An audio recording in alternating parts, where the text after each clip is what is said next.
আসসালামু আলাইকুম। আজকে আপনাদের সামনে জীবনের কিছু চরম বাস্তবতা তুলে ধরছি। মনে করুন প্রচণ্ড কষ্ট নিয়ে রাতের বেলায় আপনি কাঁদতে কাঁদতে ঘুমিয়ে পড়লেন। আপনার মন ভেঙে টুকরো টুকরো হয়ে গিয়েছে।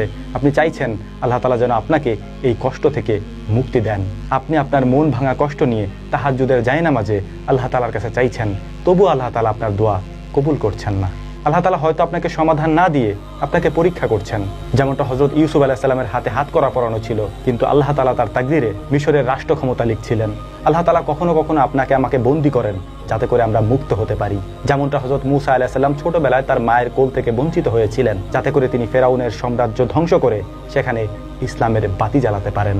কখনো কখনো আল্লাহর দেয়া কষ্ট আপনার জন্য নিয়ামত হয়ে ফিরে আসে। যেমনটা আল্লাহর পয়গম্বর হযরত ইব্রাহিম আলাইহিস সালামকে আগুনে ফেলে দেওয়া হয়েছিল, কিন্তু আগুন তার একটি পশমও পোড়াতে পারেনি।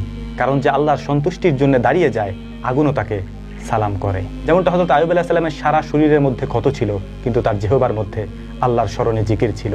আইয়ুব আলাইহিস সালামের এই ধৈর্যের জন্য আল্লাহ তাআলা তার কাছ থেকে যা যা কেড়ে নিয়েছিলেন সমস্ত কিছু আবারও ফিরিয়ে দিয়েছিলেন। যেমনটা হযরত নূহ আলাইহিস সালামকে সারা দুনিয়ার মানুষ পাগল বলেছিল, কিন্তু যখন প্লাবন হলো, তুফান হলো, তখন শুধু নূহই বেঁচে ছিলেন।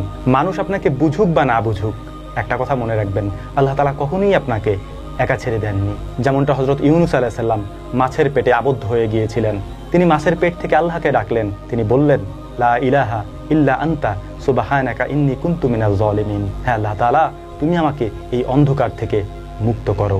ডাকের সাথে সাথে রব্বুল আলামিন ডাকের সাড়া দিয়েছেন, তাকে অন্ধকার থেকে মুক্ত করেছেন। যেমনটা হযরত ঈসা আলাইহিস সালামকে মারার জন্য পরিকল্পনা করা হলো, আল্লাহ তাআলা তাকে আসমানে তুলে নিলেন। কারণ যাকে আল্লাহ তাআলা উঠান তাকে কেউই নিচে নামাতে পারে না। যেমনটা আকায়ে নামদার তাজেদার মদিনা নবী মুহাম্মদ সাল্লাল্লাহু আলাইহি ওয়াসাল্লাম তায়েফের ময়দানে গায়ের তাজা রক্ত ঝরিয়েছিলেন। মক্কার মানুষেরা তাকে দূর দূর করে তাড়িয়ে দিয়েছিল, তাকে মারার জন্য হিজরতের রাতে পরিকল্পনা করেছিল। আল্লাহ তাআলা তাকে হিজরত করালেন, মদিনায় নিয়ে গেলেন। সারা দুনিয়ার সামনে মুহাম্মদ সাল্লাল্লাহু আলাইহি ওয়াসাল্লামকে আলোকবর্তিকা হিসাবে ঘোষণা করলেন। পরিশেষে একটা কথা মনে রাখবেন, আল্লাহ তাআলা যখন আপনার পরীক্ষা নেন, ওই পরীক্ষার পেছনে আল্লাহ তাআলার মহা পরিকল্পনা থাকে, যেটা হয়তো খালি চোখে আমরা বুঝতে পারি না। তবে আস্তে আস্তে যখন দিন যায়, সময় যায়, বছর যায়, মাস যায়, তখন আমরা বুঝতে পারি যে অতীতে আমাদের কাছে যে কষ্ট এসেছিল, সেই কষ্ট আল্লাহ রাব্বুল আলামিনের পক্ষ থেকে আমাদের জন্য পরীক্ষা ছিল, রহমত স্বরূপ ছিল।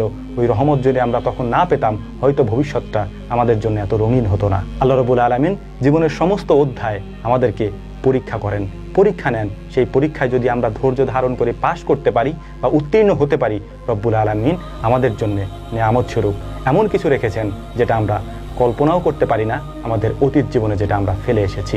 আল্লাহ রাব্বুল আলামিন এই কথাগুলি আমাদেরকে বোঝার তৌফিক দান করুন।